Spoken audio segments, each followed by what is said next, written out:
अब एन यूरेसिस के बारे में। तो क्या होता है एन यूरेसिस? तो एन यूरेसिस को आप इस तरह से समझिएगा कि एन यूरेसिस क्या है सर? एन यूरेसिस वो बचपन वाली कंडीशन है जहां पर हम मस्त पड़े पड़े ही बेड में सूसू कर दिया करते थे और हमें कहीं भी परेशान होने की जरूरत नहीं पड़ती थी।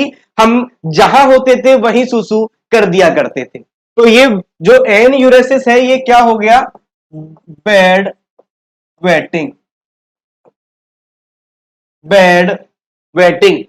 और हम यहां पर सर इसके रिलेटेड कुछ क्राइटेरियाज को जानते हैं कि toilet training develops at the age of 18 months.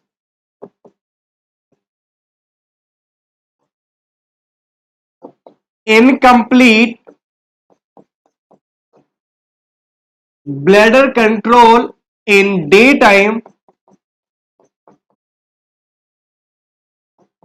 develops at the age of 2 years. In night time develops at the age of 3 years. And complete bladder control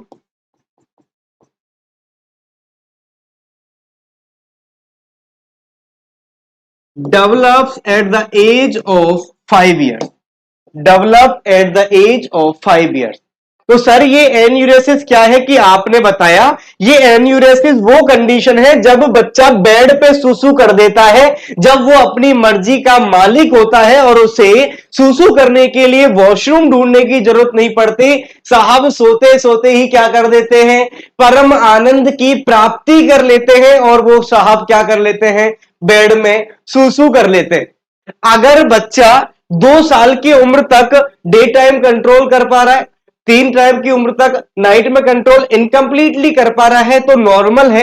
लेकिन अगर बच्चा 5 साल की उम्र के बाद भी नवाब ज्यादा वो अपनी राजपूती अपने जो राजापन है अपनी राजशाही को नहीं छोड़ पाता है और वो अपने अंदर से ही राजा बन गया होता है, उसे क्या बोलते हैं?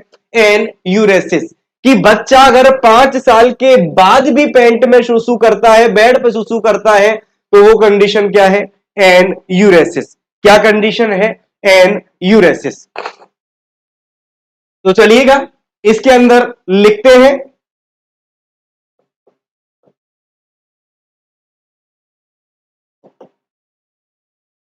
Bed wetting after 5 years of age. तो उसको हम क्या बोलेंगे सर? इसको हम बोलेंगे क्या? एन यूरेसिस। एन यूरेसिस। इसके टाइप की अगर हम बात करें तो टाइप क्या हो जाएंगे? देखिएगा इसके टाइप की अगर हम बात करें अकॉर्डिंग टू टाइम,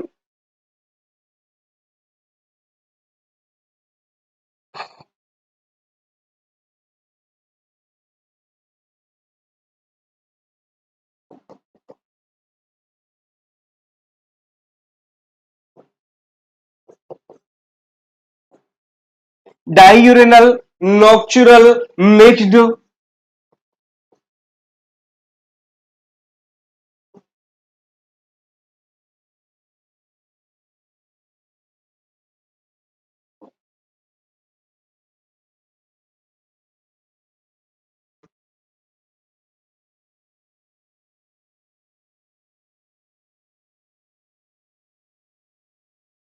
डायूरिनल का मतलब है डे टाइम। डायूरिनल का मतलब क्या है? डे टाइम वेड बैटिंग।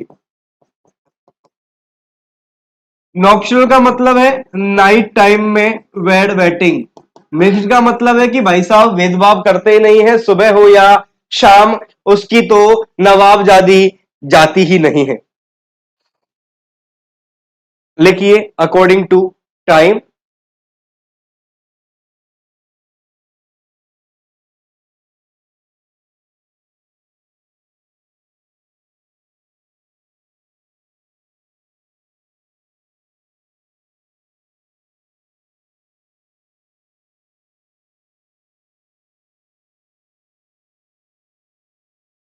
लिखा होगा सेकेंड क्लासिफिकेशन है according to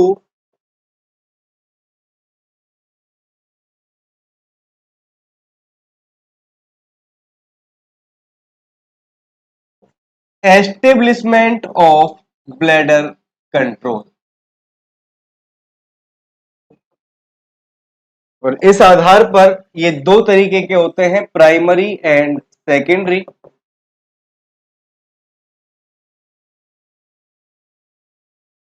primary and secondary. Primary का मतलब क्या है कि इस बच्चे के अंदर तो कभी भी ब्लैडर कंट्रोल डेवलप हुआ ही नहीं, कि भाई साहब 5 साल के हो गए हैं लेकिन वो 5 साल से ही क्या कर रहे हैं, बेड पे सूसू। लेकिन सेकेंडरी में क्या है कि for the period of minimum 6 months developed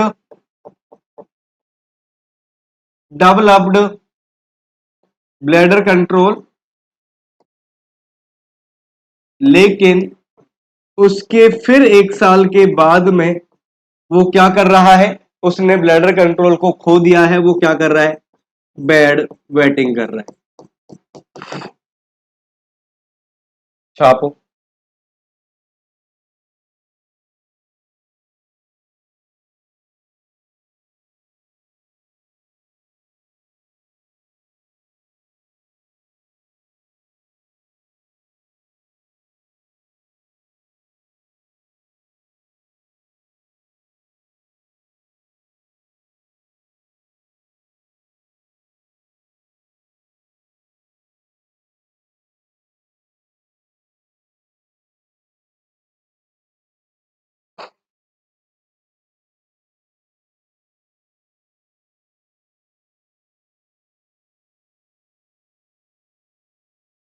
देखो, कॉज की अगर हम बात करें तो इसका जो मोस्ट कॉमन कॉज होता है वो क्या होता है, साइकोजेनिक स्ट्रेस। Psychogenic stress. इसके अलावा इंक्रीज्ड एब्डोमिनल प्रेशर हो सकता है।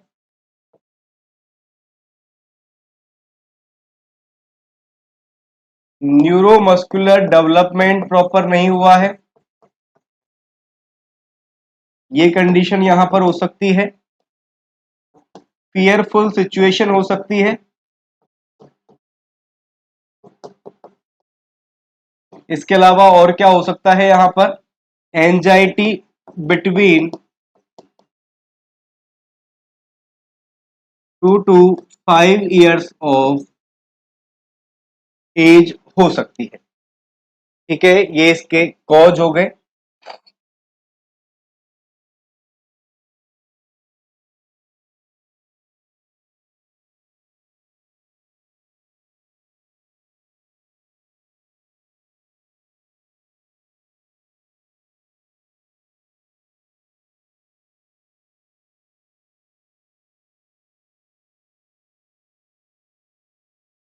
इंपॉर्टेंट है ये, एन्यूरेसिस क्वेश्चन पूछे जाएंगे इससे,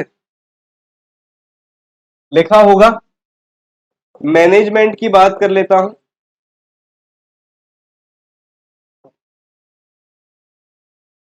तो इसका जो ट्रीटमेंट ऑफ चॉइस है वो तो होता है alarm therapy. Treatment of choice क्या है इसकी, अलार्म थेरेपी। और ड्रग ऑफ चॉइस क्या है इसकी, क्या आप लोगों में से कोई भी मुझे इसकी ड्रग ऑफ चॉइस बता सकता है क्या? जो जो एन यूरेसिस है, इस एन यूरेसिस की ड्रग ऑफ चॉइस क्या होगी?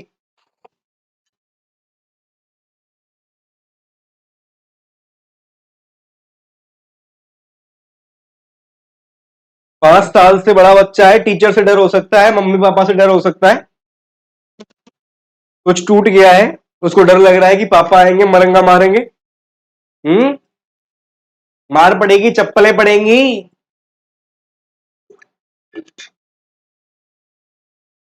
तो डर रहा है, डर किससे भी हो सकता है।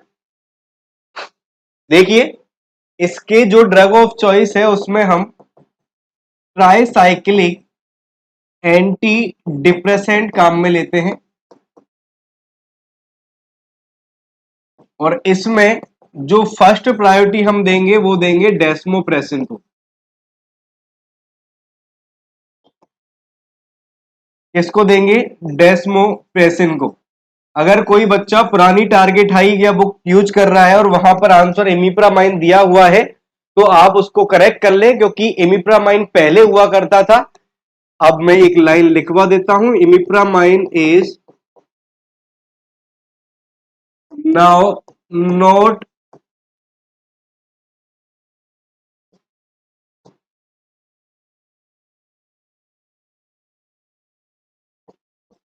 प्राइमरी यूज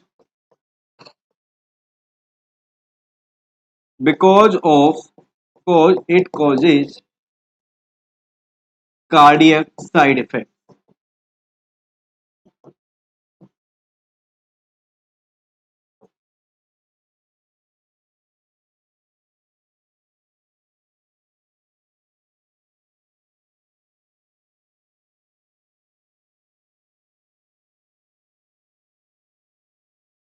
बिहेवियरल थेरेपी दे सकते हैं, इसमें साइकोमोटिवेशनल थेरेपी दे सकते हैं, लेकिन हम इतना ही लिखेंगे। सेकेंडरी एक बार बताएं सर फिर से, अभी पूरा ही एक बार फिर से बता देते हैं आपको।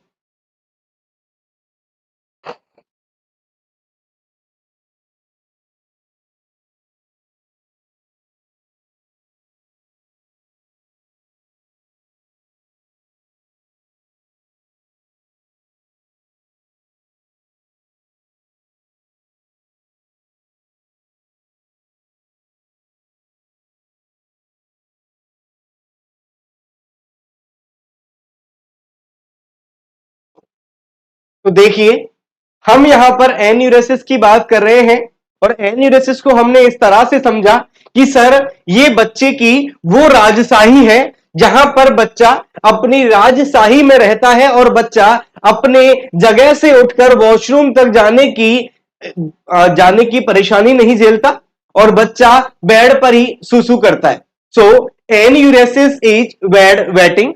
हमको ये पता है कि बच्चा टॉयलेट ट्रेनिंग किस एज में सीखता है, 18 मंथ्स की एज में।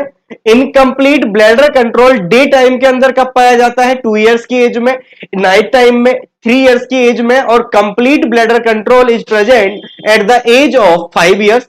अगर वो बच्चा, अगर वो महाराज क्या करते हैं, 5 साल की उम्र के बाद भी बेड में ही सुसु करते हैं, तो वो कंडीशन क्या है, एन्यूरेसिस। अब इसमें हमने टाइप बताए कि अगर टाइम के अकॉर्डिंग बोले कि भाई साहब सिर्फ दिन दिन में ही पेंट में सुसु करते हैं, रात में नहीं, उसको बोलते हैं डाईयूरिनल। रात में करते हैं तो नॉक्चुरल। और अगर वो भेदभाव से बिल्कुल रहित है, वो किसी भी टाइप के डिस्क्रिमिनेशन में योगदान नहीं देते हैं, विश्वास नहीं करते हैं, और दिन में भी और रात में भी वो भाई साहब तो पेंट में ही सुसु करते हैं, तो वो कंडीशन क्या होती है, मिक्स्ड टाइप का होता है, मिक्स्ड टाइप ऑफ एन्यूरेसिस। अब आता है एस्टेब्लिशमेंट ऑफ ब्लैडर कंट्रोल, जिसमें हमने पढ़ा प्राइमरी और सेकेंडरी। ये तो वो राजा हैं जिनको नवाबशाही इतनी भा गई है कि ये ब्लैडर कंट्रोल का सोचते ही नहीं है। ये भाई साहब 5 साल से बड़े हो गए, लेकिन इनके दिमाग में अभी तक नहीं आया कि मैं पेंट में सुसु ना करूं। इनको इसमें आने लगा आनंद, आनंद, और आनंद आने लगा तो 5 साल की उम्र के बाद में भी इसमें, या फिर मैं इस तरह से इसको बोलूं कि 5 साल की उम्र हो गई है और यहां तक इस बच्चे ने एक बार भी ब्लैडर कंट्रोल नहीं किया है। इस बच्चे के अंदर कभी भी ब्लैडर कंट्रोल डेवलप नहीं हुआ है। लेकिन ये था बेचारा प्यारा बच्चा जिसने बहुत जल्दी उम्र में, जब जरूरत थी, जब माइलस्टोन्स के अकॉर्डिंग इसने अपनी एज में कंप्लीट और इनकम्प्लीट ब्लैडर कंट्रोल्स को डेवलप किया। 6 मंथ्स तक उस बच्चे ने जाके वॉशरूम में सुसु किया, लेकिन अब ये बच्चा आ गया इसकी संगति में और इसने इसको बताया कि तू कहां जा रहा है। ये बोला कि मैं सुसु करने वॉशरूम जा रहा है। कि बाबड़े, वॉशरूम, पागल है, हम राजा हैं, हम यही करेंगे। तो इसने कहा अच्छा, इसको आ गया मजा, ये आ गया संगति में। तो 6 महीने तो इसने क्या किया, ब्लैडर कंट्रोल, लेकिन बाद में ये भी क्या हो गया, राजा। इसने कहा अपन भी क्या करेंगे, बेड पे सुसु करेंगे, हम भी क्यों जाएं, हम भी वो सपना लेंगे जहां पर हम सोते सोते वॉशरूम में पहुंच जाते थे और पहुंच के, और रात के सपने में जबकि हम सोए हुए, लेकिन सोते सोते हमें सपना आता था कि हम वॉशरूम गए हैं, वॉशरूम जाके और फिर हम क्या कर रहे हैं, टॉयलेट कर रहे हैं, लेकिन थोड़ी देर बाद में क्या होता था, गीला गीला सा फील होता था, गीला गीला सा फील होता था। बचपन की यादें हैं, हुई ताजा। इसके बाद कॉज की बात करी, जो कि साइकोजेनिक स्ट्रेस इसका मोस्ट कॉमन कॉज होता है। न्यूरोमस्कुलर डेवलपमेंट नहीं होता, इन एब्डोमिनल प्रेशर बढ़ गया है। फियरफुल सिचुएशन पूछ रहे थे, अरे फियरफुल क्यों नहीं हो सकती, जाके आपने देखा होगा बहुत सारे बच्चे टीचर के डर से सुसु कर देते थे। तो डर तो बहुत बड़ा फैक्टर अदा करता है, डर से सुसु कर देना। इसके बाद एंजाइटी हो अगर बच्चे को, मैनेजमेंट में अलार्म थेरेपी दी जाती है। इसके अलावा ड्रग ऑफ चॉइस चेंज हो गई है, प्रायोरिटी क्या है, डेस्मोप्रेसिन, अब इमिप्रामाइड प्रायोरिटी नहीं है। इस कंडीशन में साइको मोटिवेशनल थेरेपी दे सकते हैं। जो लीनन है उसको बार बार में हमको क्या करना है, जो लीनन जो कि वेट हो गई है उसको चेंज करना है, और जब लीनन को चेंज करोगे, उसको क्लीन करोगे, तब आप उस बच्चे की हेल्प लो, इससे भी प्रभाव पड़ेगा। 1800 ml से ज्यादा इसके इंटेक पर रेस्ट्रिक्ट कर दो, ये नहीं करना है। बच्चे को बिहेवियर थेरेपी दो, बच्चे को इस बात के लिए पनिश नहीं करना है, समझाना है। ये सभी हम कर सकते हैं एन यूरेसिस के अंदर, एन यूरेसिस के अंदर।